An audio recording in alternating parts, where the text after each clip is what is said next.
৩৬ বছর পর একটা কাপ জিতে এখন আমরা আন্ডারগ্রাউন্ডের বাস পাখি। কথায় আছে, ফকির একটু টাকার মুখ দেখলে মাটিতে পা পড়ে না, তেমন একটা দল আছে আর্জেন্টিনা। 2022 বিশ্বকাপ জেতার পর এমন ভাব ধরছে মনে হয় ফুটবলের জন্মটাই বুঝি 2022 সাল থেকে হয়েছে। এখন তারা অন্য কোনো দলকে দলই মনে করে না। তাদের ভাব এমন, বাকি সবাই মাঠে শুধু হাজিরা দিতে আসে। ব্রাজিলের 5টা বিশ্বকাপের কথা বললে বলে ওগুলো তো অনেক আগের। আরে ভাই, পুরনো বলে ইতিহাস কি ডিলিট হয়ে যায় নাকি? তারপর আবার বলে সব বাপদাদার অর্জন। আচ্ছা ভাই, ইতিহাসের কথা তুললে পুরনো কথাই তো আসবে।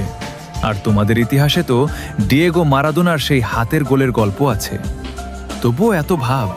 আর আমাদের বাপদাদাদের ছিল জমিদারি, 5টা কাপ রেখে গেছে উত্তরাধিকার হিসেবে। If you don't mind, Argentina সাপোর্টাররা কি আবার